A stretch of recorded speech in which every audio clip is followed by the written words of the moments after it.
ከ50 ሚሊዮን በላይ መራጮች ድምጽ መስጠት የሚያስችላቸውን የምርጫ ካርድ በመውሰድ ግንቦት 24ን እየተጠባበቁ ነው። በዚህም የኢትዮጵያን ነገ የሚበይን የፖለቲካ ፓርቲ መምረጥ ይገባል ነው ያሉት የሀገር ሽማግሌዎች። ማን ሰላምን ያመጣል፣ ማን ልማትን ያፋጥናል፣ ማን መብትን ያስጠብቃል፣ ማን ነው የሚያዳምጠን፣ ማን የኢትዮጵያ ደግሞ የኢትዮጵያን ከፍታን የኢትዮጵያ ስምን በልማት በኩልም በዲሞክራሲም በትምህርትም በየዘርፉ ያለው ለዚች ሀገር ያስፈልጋል በሚያስፈልገው አቅጣጫ ሁሉ ማን ሊያስቀጥል ይችላል ብሎ ለራሱ ወስኖ ነው ውሳኔ የራሱ ስለሆነ ያለውን ካርዲ የወሰደው ካርዲ ቶሎ አንድ ድምጽ ዋጋ ስላላት ያ ድምጽ የመስጠት መብትም ነው ግዴታም ነው። ይሆነኛል የሚለውን መንግስት መምረጥ ይጠበቅበታል። ይሄን ለማድረግ ደግሞ ምን ያስፈልጋል? ሰላምን ያስፈልጋል። ምርጫ ፍጹም ዲሞክራሲያዊ በሆነ መንገድ የተሳካ እንዲሆን ማድረግ ያስፈልጋል። ያ እንዲሆን ደግሞ ምን ያስፈልጋል?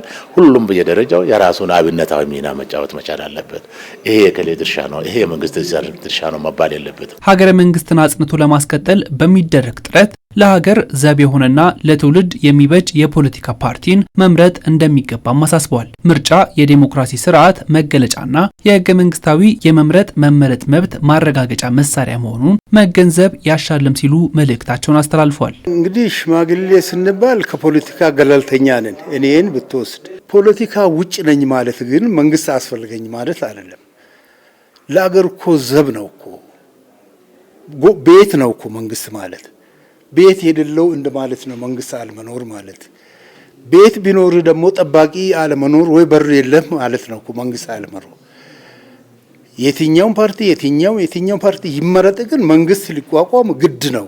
ምናልባት አንድ ሰው ከ18 ዓመት በኋላ ቢመርጥ ቢሆን 70 ዓመት ቢኖር ጥቂት እድሉ ራሱ 1-5-6 ጊዜ ነው። ስለዚህ ይሄን ራሱ መሳተፍ ሀገር አለኝ ለማለት ምክንያቱም አንድ ሰው አንድ ኢትዮጵያዊ ማለት ነው ስዊድን ዶል መምረጥ አይችልም፣ አሜሪካ ዶል መምረጥ አይችልም። የራሱ መብት ነው፣ እድልም ነው። ለራስ ብለን ነው የምንመርጠው።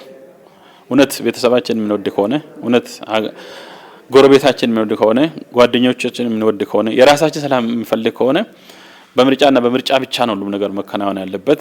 ይሆነኛል የሚሉትን ፓርቲ በመምረጥ ዴሞክራሲ የጸናባትና የበለጸገች ሀገርን የመገንባት አሻራን ማኖር ከሁሉም ዜጋ የሚጠበቅ መሆኑን ነው የሀገር ሽማግሌዎች ያብራሩት።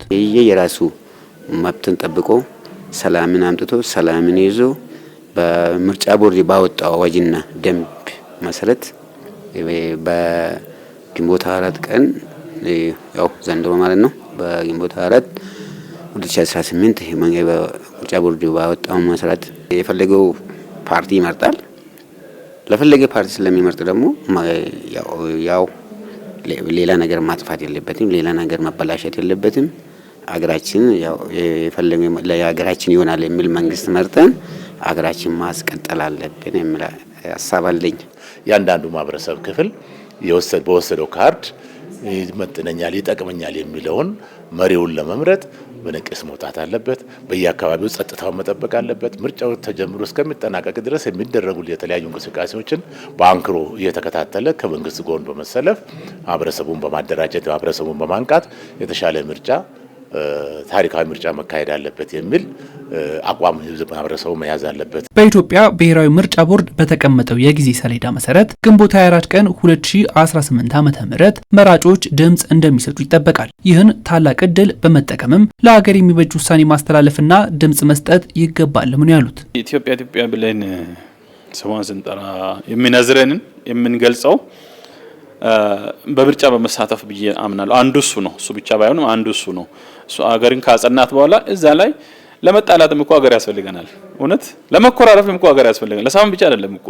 በምርጫ ጉዳይ ላይ ትኩረት ሰጥተን ማሳተፍ፣ ሰላሙን ደግሞ ማስጠበቅ፣ ታናናሾቻችን መምከር፣ አዋቂዎቻችንን ማማከር ይጠበቅናል ብዬ አስባለሁ። ምርጫው ከኔ ጀምሮ እየቀሰቀስኩ እየነገርኩ ይሄንኑ ነው። ጎጆ እንመስርት፣ መንግስት እናቋቁም፣ መንግስት ነው ጠባቂያችን፣ ያለ ጠባቂ መኖር አይቻልም እያልኩ ስለሆነ ይሄ ግዴታ መሆኑን እኔም ሆንኩ ለሌሎች ሳስተምር ነው ሰፈር የቆየው።